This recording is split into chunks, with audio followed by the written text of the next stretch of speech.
अगर आप solar max sonex PV9000 inverter use कर रहे हैं और उसके पैरामीटर को सेट करना चाह रहे हैं तो उसके लिए आपको गूगल प्ले स्टोर से ऐप डाउनलोड करनी है सोलर टच।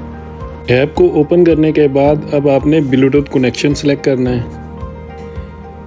ब्लूटूथ कनेक्शन जैसे ही सिलेक्ट करेंगे ये अपने स्कैनर को भी ओपन कर देगा। अगर आप इन्वर्टर के सीरियल नंबर को स्कैन करके कनेक्ट करना चाहते हैं तो तब भी कर सकते हैं। अगर आप स्कैन नहीं करना चाहते तो आपने मैनुअल कनेक्शन को सिलेक्ट करना है। जैसे ही आप मैनुअल कनेक्शन सेलेक्ट करेंगे ये ब्लूटूथ कोड शो करेगा। इन्वर्टर के आखिरी फिगर शो होंगे, उनको सिलेक्ट करें।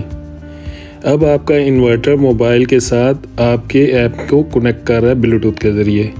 जैसे ही इन्वर्टर और ब्लूटूथ के ज़रिए इन्वर्टर और मोबाइल ऐप आपकी कनेक्ट हो जाएगी, अब आपने राइट साइड पे कॉर्नर में कंसोल लिखा आ रहा है, उसको ओपन करना है। सबसे पहले आपने एक्सेस मैनेजमेंट ओपन करना है। Change user, change access level change करना है। इस जगह पे अब आपने एडमिन पासवर्ड इंटर करना है। सारा स्मॉल में लिखना है। Login as a administrator select करना है। उसके बाद आपने ग्रिड पैरामीटर को ओपन करना है। ग्रिड पैरामीटर में सिर्फ 2 पैरामीटर आपने चेंज करने हैं। वोल्टेज लो लॉस लेवल 1 ये आपने 165 सेट करना है और वोल्टेज हाई लॉस लेवल 1 ये आपने 265 सेट करना है। उसके बाद आपने ग्रिड पैरामीटर से वापस आ जाना है। पावर लिमिट ऑप्शन ओपन करना है। इसमें अब अगर तो आप इस इन्वर्टर के साथ एक सिटी यूज़ कर रहे हैं तो आपने पावर कंट्रोल डिवाइस को सिटी सेंसर सेलेक्ट करना है। अगर आप इस इन्वर्टर के साथ चिंट मीटर यूज़ कर रहे हैं तो आपने इस जगह पे डिजिटल पावर मीटर सेलेक्ट करना है। अगर तो आपने डिजिटल पावर मीटर सेलेक्ट किया है तो ये मज़ीद आपके सामने ऑप्शन ओपन हो जाएंगे। अब इस जगह पे आपने मीटर लोकेशन को, चाहे आप सिटी यूज़ कर रहे हैं या चिंट मीटर यूज़ कर रहे हैं, आपने ऑन ग्रिड सेट करना है। अगर मीटर यूज़ कर रहे हैं तो मीटर टाइप आपने DDSU 666 सेट करना है। पावर फ्लो डायरेक्शन आपने ग्रिड टू इन्वर्टर रखना है। मोडबस एड्रेस आपने 1 रखना है। अगर तो इन्वर्टर ग्रिड फीडिंग के साथ काम कर रहा है, आपने नेट मीटरिंग की हुई है, आप ग्रिड को सोलर की पावर जनरेट करके फीड कर रहे हैं तो आपने इस जगह पे 6000 सेट कर देना है।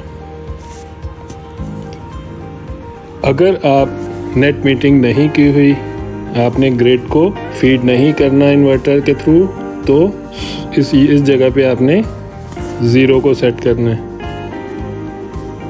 अब चूँकि हमारा ये इन्वर्टर ग्रिड फीडिंग नहीं कर रहा तो इस जगह लिए हमने इस जगह पे 0 maximum feed in grid power 0 कर दी है। अगर आप इस इन्वर्टर के साथ सिटी यूज़ कर रहे हैं तो आपने पावर कंट्रोल को सिटी सेंसर सेलेक्ट करना है। बाकी पैरामीटर सारे उसी तरह रहेंगे। उसके बाद आपने अब वापस मेन पेज पे आ जाना है। मेन पेज पे आने के बाद आपने अदर सेटिंग को सिलेक्ट करना है। इस जगह पे आपने जिस चीज़ का ख़ास ख्याल रखना है वो है इसका पैरेलल मोड। अगर तो आप एक सिंगल इन्वर्टर यूज़ कर रहे हैं तो आपने पैरेलल मोड को ऑफ़ रखना है। अगर आप पैरेलल मोड को ऑफ़ नहीं करेंगे तो आपका इन्वर्टर वाईफाई कॉन्फ़िगरेशन के दौरान प्रॉब्लम कर सकता है। उसके बाद आपने हाइब्रिड सेटिंग में आ जाना है। हाइब्रिड सेटिंग में आने के बाद आपने, अगर आप चाहते हैं कि आपका इन्वर्टर सबसे पहले सोलर पावर लोड को चलाने के लिए यूज़ करे, अगर सोलर पावर किसी वजह से कम है तो बाकी की पावर वो ग्रिड से ले, और अगर ग्रिड अवेलेबल नहीं है तो बैटरी से ले, तो आपने इस हाइब्रिड वर्क मोड को बैकअप मोड सेलेक्ट करना है। अगर आप चाहते हैं कि आपका inverter SUB solar utility battery के तहत काम कर रहे तो आपने बैकअप मोड सेलेक्ट करना है।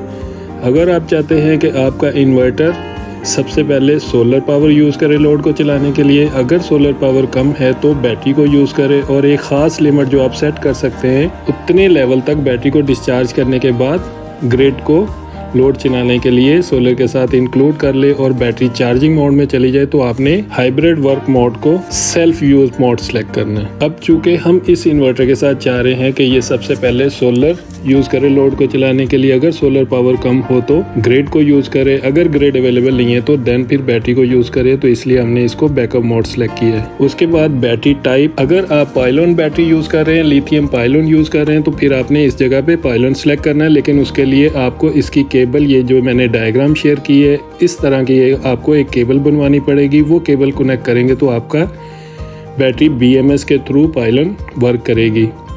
इसके लिए एक अलग भी वीडियो है, वो भी आप देख सकते हैं, पाइलोन बैटरी को PV9000 के साथ कनेक्ट करने का तरीका है। अब चूंकि हम एक आम normal battery lead acid battery use कर रहे हैं या हम ट्यूबलर बैटरी यूज़ कर रहे हैं तो उसके लिए हमने लेड एसिड सेलेक्ट करना है। लेड एसिड सेलेक्ट करने के बाद बैटरी AH कितने एम्पेयर आवर की बैटरी है वो इस जगह पे सेट करना है। स्टॉप डिस्चार्ज वोल्टेज 42, ये लेड एसिड बैटरी है, ड्राई बैटरी है या फ्लोटेड बैटरी है, मींस के पानी वाली बैटरी है या ट्यूबलर बैटरी है, तो इसको आप 42 रख सकते हैं। अगर कोई लिथियम ऐसी बैटरी यूज़ कर रहे हैं, लिथियम बैटरी जिसका BMS इसके साथ कंपैटिबल नहीं है, वो भी आप इसको लेड एसिड पे रख के यूज़ करेंगे। और बैटरी के वोल्टेज आप बैटरी की स्पेक शीट से देख के यहाँ पे सेट करेंगे। स्टॉप चार्ज वोल्टेज, ये भी आप बैटरी की स्पेक शीट के मुताबिक सेट करेंगे। नॉर्मली 54 बैटरी के वोल्टेज सेट किए जाते हैं, लेकिन आप अपने जो भी बैटरी यूज़ कर रहे हैं, ट्यूबलर बैटरी यूज़ कर रहे हैं या कोई और बैटरी यूज़ कर रहे हैं, तो उसकी डाटा शीट से चेक करके आप इसके float voltage stop charge voltage की जगह पे सेट कर सकते हैं। चूँकि हम इसके साथ जेल बैटरी यूज़ कर रहे हैं तो हमने इसको 54 वोल्ट रखा है। कैपेसिटी ऑफ डिस्चार्जिंग एंड आपने 20% रखना है। कैपेसिटी ऑफ चार्जर एंड आपने 100% रखना है। अगर आप चाहते हैं कि आपका इन्वर्टर ग्रिड से चार्ज करे तो आपने इसको इनेबल रखना है, अदरवाइज आप इसको डिसेबल कर सकते हैं। उसके बाद मैक्सिमम ग्रिड चार्जर पावर आप सेट कर सकते हैं कि कितने वाट से आपका इन्वर्टर ग्रिड से चार्ज करे बैटरी को, वो आप maximum grid charger power set कर सकते हैं। अगर आप इस जगह पे 500 वाट रखते हैं तो इसका मतलब है आपने 10 एम्पेयर से बैटरी को चार्जिंग अलाउ की है। Capacity of grid charger and, इस जगह पे आप अपनी मर्जी से बैटरी को ग्रिड से चार्जिंग स्टॉप करवा सकते हैं। अगर आप चाहते हैं कि आपकी बैटरी रात में अगर किसी वजह से लाइट गई है और वापस दोबारा लाइट आने के बाद चार्ज ज़रूर हो लेकिन 100% ना हो, 100% वो सिर्फ सोलर की मौजूदगी में हो, तो फिर आप इसकी 60-85 जो भी आप चाहें रख सकते हैं। उससे के बाद की बाकी की जो चार्जिंग है वो फिर डे टाइम में सोलर से ले लेगा। मैक्सिमम चार्जर पावर 1000, ये भी उसी फार्मूले के तहत है कि अगर आप 500 वाट सेट करते हैं तो इसका मतलब है आपने 10 एम्पेयर इसको अलाउ किया है। अब हमने इसको 1000 रखा है, 1000 का मतलब है 20 एम्पेयर से हमने इसको चार्जिंग अलाउ की है। मैक्सिमम चार्जिंग से मुराद ग्रिड और सोलर जितने वाट से मिलके चार्ज करेंगे वो मैक्सिमम चार्जर है। अब मैक्सिमम डिस्चार्जर पावर, अगर आप चाहते हैं कि आपका इन्वर्टर पूरा 6 किलोवाट बैटरी से ड्रेन करे तो आप इसको मैक्सिमम डिस्चार्जर पावर 6000 रखेंगे। अगर आप चाहते हैं कि आपका बैटरी से इन्वर्टर पावर सिर्फ 3000 डिस्चार्ज करे तो आप इसको यहाँ पे लिमिट कर सकते हैं। उसके बाद बैकअप आउटपुट है, इसको आपने ऑन रखना है। बैकअप वोल्टेज लोअर लिमिट ये 165 रखना है। बैकअप वोल्टेज अपर लिमिट 265 रखना है। रेटेड आउटपुट वोल्टेज ये बैटरी मोड में है, जब आपका इन्वर्टर बैटरी मोड में काम कर रहा होगा तो आपको ये वाले वोल्टेज फिक्स मिलेंगे, 220, 230, 240, 200, जो आप चाहें वो इस पे सेट कर सकते हैं। Of grid startup battery capacity आपने 20% या 30% रखनी है। स्पोर्ट नॉर्मल लोड को आप डिसेबल रखें। जेन पोर्ट स्मार्ट लोड आउटपुट, अगर आप इसकी सेकंड आउटपुट को यूज़ कर रहे हैं तो आपने स्मार्ट लोड आउटपुट को सिलेक्ट करना है। अगर आप इस इन्वर्टर के साथ सिर्फ सिंगल आउटपुट यूज़ कर रहे हैं तो फिर आपने इसको डिसेबल भी कर सकते हैं। लेकिन अगर आप इसके साथ सेकंड आउटपुट पे आपने लोड को कनेक्ट किया हुआ है, हैवी लोड, तो आप इसके स्मार्ट लोड को आउटपुट को इनेबल कर देंगे। Minimum PV power of smart load on, आपने इसको 1500 वाट रखना है। Battery SOC of smart load on 100% या 95% रखें। Battery SOC of smart load of 65% रखें। Always on with grid on को आपने इनेबल रखना है।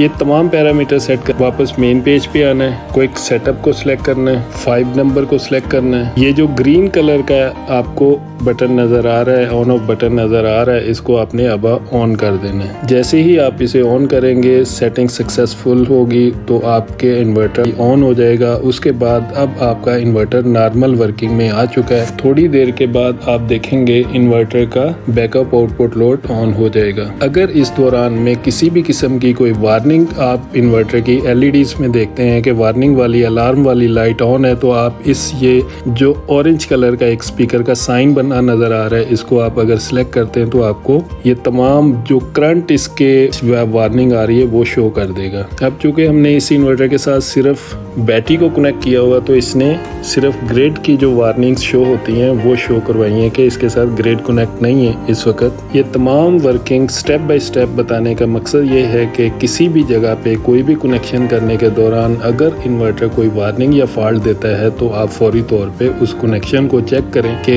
उसने अलार्म या वार्निंग क्यों दी है, बजाय इसके कि आप कंप्लीट पूरा सेटअप लगाने के बाद उसकी वार्निंग और फॉल्ट को ट्रेस करने की कोशिश करें तो उसमें फिर आपको थोड़ा सा टाइम ज़्यादा लग सकता है। तो इसलिए बेहतर यही है कोई भी इंस्टॉलेशन आप करते हैं, कोई भी इन्वर्टर आप इंस्टॉल करते हैं, सबसे पहले स्टेप बाय स्टेप उसको लेके चलें। अगर आप हाइब्रिड इन्वर्टर यूज़ कर रहे हैं, किसी भी इन्वर्टर को हाइब्रिड मोड में वर्क करवा रहे हैं, तो उसके लिए आप सबसे पहले इन्वर्टर को बैटरी से ही ऑन करें। बैटरी अगर आप यूज़ कर रहे हैं तो बैटरी से ऑन करने के बाद उसके बाद आपने ग्रिड, सोलर और एंड पे लोड को कनेक्ट करें। तो इस दौरान में किसी भी जगह अगर कोई प्रॉब्लम आती है तो आप फौरी तौर पे उसको ट्रेस आउट कर सकते हैं। अब आप देख सकते हैं इन्वर्टर ने नॉर्मल वर्किंग स्टार्ट कर दी है, बैटरी मोड में इन्वर्टर ऑन हो गया है। अगर हम इसके बैकअप आउटपुट वोल्टेज को देखना चाहें तो वो हम देख सकते हैं। बैटरी SOC इस वक्त 67% है और 230 वोल्ट इसने हमें आउटपुट देना शुरू कर दी है। इसके बाद आप इसको ग्रिड कनेक्ट करें, इन्वर्टर को ग्रिड कनेक्ट करने के बाद आपने इसको चेक करना है। अगर इस दौरान में ग्रिड कनेक्ट करने के दौरान में किसी किस्म की कोई वार्निंग या फॉल्ट शो करे तो वो आपने फौरी तौर पे चेक करना है कि किस वजह से आपका ये वार्निंग या फॉल्ट आना शुरू हो गया है। उसके बाद आपने इसके साथ सोलर कनेक्ट करना है। सोलर कनेक्ट करने के बाद आपने फिर देखना है कि इन्वर्टर ने किसी किस्म की कोई वार्निंग या फॉल्ट तो नहीं दिया। उसके बाद लास्ट में आपने इसके दोनों लोड्स को, अगर आपने दोनों लोड यूज़ करने हैं तो दोनों लोड्स को कनेक्ट कर देना है।